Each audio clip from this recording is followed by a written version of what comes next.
Is Lucas Paquetá really fluent in English, or he is just surviving interviews? A lot of Brazilians feel insecure when they speak English, even though they understand most of what they hear. So let's analyze Paquetá's English and try to learn something from his mistakes. And in the end, we'll come to the conclusion if he's really fluent or not. And keep in mind that you're going to be seeing parentheses on the subtitles, and they're going to be indicators of possible mistakes and observations that I might have. So let's dive into the clip.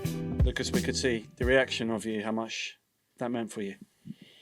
Yeah, of course. I'm so happy to score today, but you want to win every game. You know, it's the difficult game here, but I think it's a big point. Yeah, important point. In this first part of the clip, we can already see something interesting to analyze here. He tried to say that this was the most difficult game in the year because the other team, the opposite team, Bournemouth, had just beaten another great club in England. So that game was being faced as an important challenge at the moment. Every game in the Premier League is a challenge, but in that moment, Bournemouth was on a rise, so he forgot to use the word most. That's what we use when we want to emphasize that something is way above the others in comparison. If you use a small adjective, you have the rule of using the st, est, or iest at the end of the adjective to emphasize that that one thing is better or above the others in some level. But if you use a big adjective, then you have to use the word most in front of it, which should have been easy for him because in Portuguese it's the same logic. In Portuguese they do this all the time. They don't have something equivalent to the est ending in English, but they have most in front of the adjectives just like in English. To the most beautiful and the most intelligent woman I've known in my entire life. We are throwing the most depressing baby shower ever. The team worked really hard because Bournemouth have beat some big teams, but we matched them. Yes, of course you do very well. I think now I have time to recover, to work a lot, to improve, to play in the next week. And a better way to phrase the idea that he tried to express was with the word so. We can use the word so in different contexts for different meanings, but in this context it would be very useful to say so we can play in the next week. Because he's saying we have time to recover, we have time to train, we have time to rest. So the conclusion of that idea should be using the so we can play in the next week. For your information, I'm going to see him so I can put all those feelings behind me. Because he's just marrying you so he can be king. What did you think of the game? It was a bit like basketball sometimes. One team attack, then on the other team. First half we were better, maybe second half they were better. Yeah, it was a game. I don't know the word. Sorry. It's a difficult game, but Bournemouth is a good team. He played very well. He beat the big team in the Premier League, but you do very well. It's like this. The Premier League's like this, and it's still in the same way. In the part 3 of this clip, we see again the phenomenon of omitting the subject in Portuguese, getting in the way of him being able to express himself clearly in English. When he said was a game, he should have said it was a game. Because in Portuguese, we don't need to put the subject because we already know who is talking based on the ending of the verb, such as we have in Portuguese would be nós temos. So temos is already a word that refers to we, so we don't have to put we in the sentence in Portuguese, but in English we do, unfortunately. Now, a good thing that I noticed is when he said, I don't know the words, sorry, because that shows that he's doing everything he can to improve, to try to talk, express himself in another language, and that's very hard.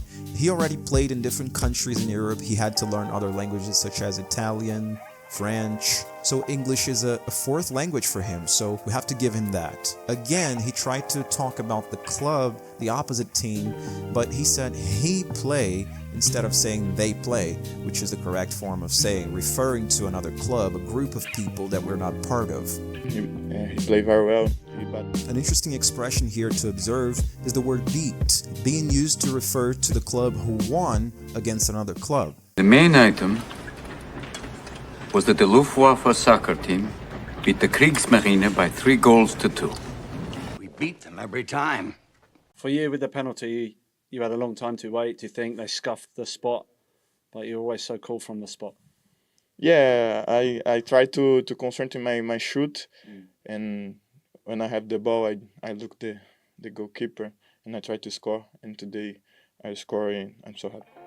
Now, the interviewer asked him about a goal that he scored with a penalty kick, and he was trying to describe the feeling behind that moment because it's a moment of focus. So he tried to say that, but it came out wrong. He should have said, "I tried to concentrate." And right after that, he said the word look. And in most of the languages that I've studied so far, German, French, and English, some words, they always come with a specific preposition after it.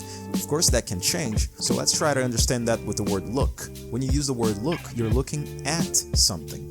When you go to someplace. But when you like something, you don't need a preposition usually. You say, I like this, I like that. So he just forgot to use the preposition at and say, I look at the goalkeeper. I've seen the way he looks at you and the way you look at him.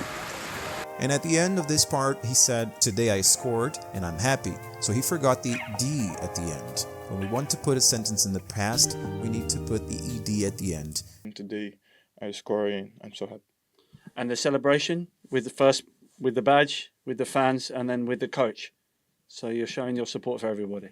I'm like this. I love to play in here with West Ham. I love these fans, and I try to move and to improve, and with the coach. Now here, the word love was pronounced as love. That only shows that he has an accent, but in some contexts that can create some confusion.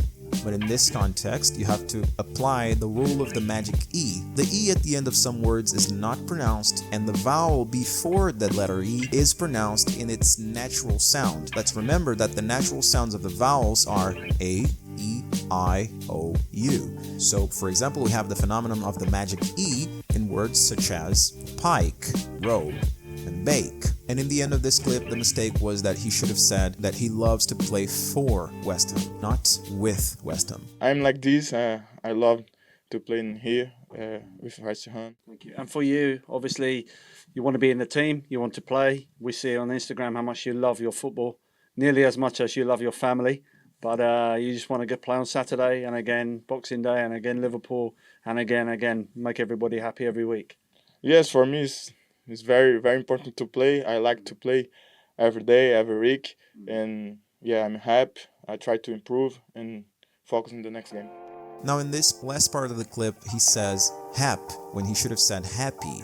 That's a weird phenomenon that I see happening sometimes in the private lessons, that students tend to forget that the Y at the end of words has to be emphasized when we pronounce it. For example, back, Brazilians tend to say backy with this E sound at the end. Now, analyzing Lucas' English, I would say that his English is very good. He's been playing for the Premier League for a while now, he's learning, he's doing great, people understand him, and that's the main idea of learning a new language. You want to communicate, you want to be understood. You will make mistakes, you're not going to be perfect in the beginning, so just start. And if you want help to get started, click on the links on the description so you can contact me and we can start having private lessons.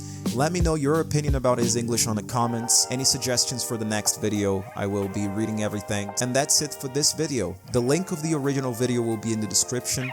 Thank you for watching and see you soon. He's given it. West Ham United now being sight of another Monday victory if this goes in from Lucas Paquetá. Nonchalant. What pressure is there? None for him.